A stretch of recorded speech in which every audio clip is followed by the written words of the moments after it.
बिस्मिल्लाहिर्रहमानिर्रहीम लखा ते करोड़ों दरूद हज़रत मुहम्मद सल्लल्लाहु अलैहि वसल्लम ते लखा सलाम उन्हां दी आल ते मेरे सज्जनों बेलियो मित्रों अस्सलाम वालेकुम। मैं तुहाडा अपना राणा शेरी तुहानूं अपने चैनल राणा शेरी माड़ विलाग ते खुश आमदीद कहंदा जी। ये बस सांगला हिल मेन बाज़ार जिहड़ा ओहदी मशहूर दुकान बाबा शाली कुल्फे वाले इन्हां दे सांगले दे विच नाम आ ते सांगले दी पहचान आ।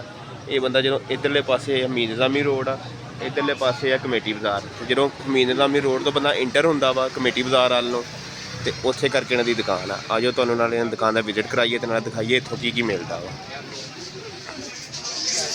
अस्सलाम वालेकुम जी। जी भाजन की हाल ठीक ठाक जी? की नाम जी अपना जी? मेरा नाम है जज्जी गोरा। जज्जी गोरा। तो ये दुकान बाबा शाली के नाम तो है जी? बाबे छाली के नाम तो जी इंडिया के वक्त दी। अच्छा जी, कितनी देर हो गई दुकान नूं? इस दुकान तो हुण होया थोड़ा चिर, पहले जेह्ड़े ही उत्थे हुंदे हे बदल बदल के दुकान है किराए दी। नहीं वैसे मतलब कि कुल्फे नूं कितनी देर हो गई है? कुल्फे नूं काम 70 साल हो गए। 70 साल हो गए ने माशाअल्लाह जी। तो अजे भी इन्हां दा म्यार जिहड़ा बड़ा बरकरार है। तो कई रेट है तुहाडा? रेट शेट की है जी? रेट हो 640 रुपये किलो। 640 रुपये किलो। दुकान काम जो संस लगा सही माशाल्लाह जी माशाल्लाह। साफ सुथरा माहौल है, देखो लो बिल्कुल इन्हां दा साफ सुथरा माहौल है। तो सांगले की पहचान है एक तरह का कुल्फा जिहड़ा जी। एक लाओ हाँ जी प्लेट कुल्फे की, कुल्फे की लाओ, खीर की प्लेट लाओ जी। ये तो हुण कुल्फे की एक प्लेट लगेगी। इन्हां कोल कुल्फा हुंदा वा ते सर्दियों दे विच खीर आ जांदी है। खीर भी तुसीं देख सकते हैं तो कुल्फा जिहड़ा वा वो भी देख सकते हैं। ये जी हाफ प्लेट 100 रुपये की है जी? जी 100 जी। ठीक है। तो खीर की भी हाफ प्लेट जी 100 रुपये की है। तो इन्हां दा जिहड़ा वा माशाअल्लाह जी इन्हां दा बड़ा अच्छा टेस्ट है कि सांगली की तरह की पहचान है कुल्फा जिहड़ा वा माशाअल्लाह जी। बदाम शदाम पा के तो ये देखो जी 640 रुपये किलो, 320 रुपये के अद्धा किलो, 160 रुपये पाओ तो 100 रुपये की हाफ। अच्छा जी नहीं रहन सही सही। खुद मैं तेरे को पहले जवान था। अच्छा जी। फिर शुगर की वजह तो माशाल्लाह खूबसूरत बहुत था। तो फिर ना कोई अनबानी बनी, बस दोवें पैर मेरे कट्टे गए, लापरवाही ना। ये शुगर की वजह तो कट्टे गए? हाँ जी, नजर लग गई लोगों दी। बस यही गल है जी, नज़र खा जाती है जी। माशाल्लाह जी तुहाडा तस्वीरां मेरियां जवानी वेले दी सही खुद वेच रहे कुल्फा माशाल्लाह जी। अल्लाह पाक तुहानूं सेहत देवे जी, तंदुरुस्ती ਅਸੀਂ खुद बनाने माल, सही खुद घाल लाने ठीक है खुद तैयार करने ठीक ਅਸੀਂ हो 2 नंबर काम नहीं करते। माशाल्लाह ਅਸੀਂ हले तक अपनी दुकान नहीं लै सके। ठीक। ये माशाल्लाह जी बड़ा नाम है तुहाडा। ये हाँ जी। गल दा मशहूर है एक तरह की सांगला हिल दी जिहड़ी सुगात समझी जाती है जिहड़ा कुल्फा वा है। हाँ जी चलो ये माशाल्लाह बस असीं भी जी बचपन दे खांदे हैं कुल्फा। ये तेरी दुकान है पूरे तक आ गए ने मेरे को। हाँ हाँ इत्थे नवाज शरीफ ने भी खादा था, माशाल्लाह जी इत्थे माशाल्लाह बेनजीर ने भी खादा था, इत्थे आए सांगले। सही हो गया जी। ये कोई आम दुकान नहीं है, ये सिर्फ हलाल दी दुकान है, पर ਅਸੀਂ बेईमानी नहीं करते। ठीक हो गया जी माशाल्लाह रब का शुक्र अदा करने जिस हाल च रखे। माशाल्लाह जी। आ जाओ जी नाले तुहानूं हुण टेस्ट करवाइए ते तुहानूं जी दिखाइए।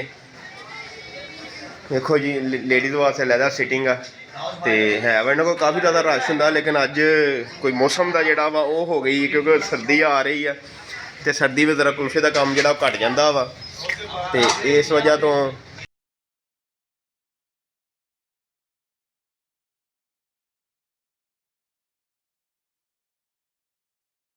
जी व्यूअर्स हुण मैं तुहानूं ना टेस्ट करके भी दिखांदा वा कुल्फा जिहड़ा वा कि कुल्फा कैसा वा। क्या तुसीं देख सकते हैं कुल्फे दी माशाल्लाह लोग।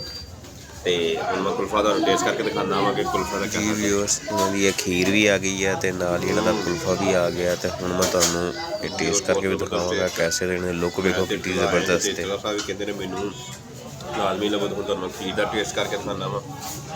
है जी इन्हां दी खीर आ ते खीर का हुण तुहानूं मैं टेस्ट करके दिखाना कि खीर का कैसा टेस्ट है। माशाल्लाह बड़ा जबरदस्त टेस्ट है खीर का भी ते कुल्फे का भी।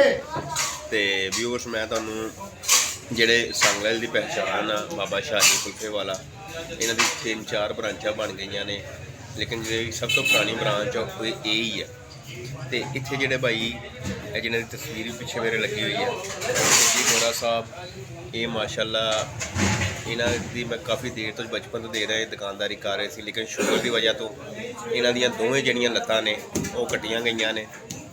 तो इस वजह तो ना मैं कहना वा कि बाकी दुकानां भी तो चल रही ने, लेकिन तुसीं लोग सारे जिन्हें ने इत्थे आया करो, इन्हां नूं सपोर्ट करो ਤੇ ਕਿਉਂਕਿ ਇਹ ਵੇਖ ਲਓ ਮਜ਼ਦੂਰ ਹੋਣ ਦੇ ਬਾਵਜੂਦ ਦੋਵੇਂ ਲੱਤਾਂ ਕੱਟੀਆਂ ਨੇ, ਆਪਣੀ ਮਿਹਨਤ ਕਰਦੇ ਨੇ ਤੇ ਮੈਨੂੰ ਮਜ਼ਦੂਰ ਦੀ ਰੋਟੀ ਹੱਕ ਹਲਾਲ ਦੀ ਰੋਟੀ ਖਾਂਦੇ ਨੇ।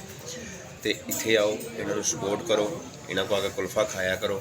ਮਾਸ਼ਾਅੱਲਾ ਇੱਕ ਟੇਸਟ ਵੀ ਇਹਨਾਂ ਦਾ ਅੱਛਾ ਵਾ ਤੇ ਮਿਆਰ ਵੀ ਅੱਛਾ ਵਾ।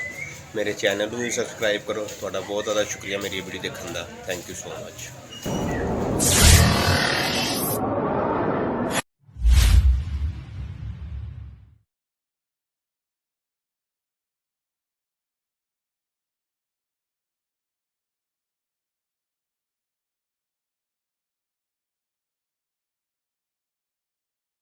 ਸਬਸਕ੍ਰਾਈਬ ਰਾਣਾ ਸ਼ੇਰੀ ਮੜ ਵਲੌਗ।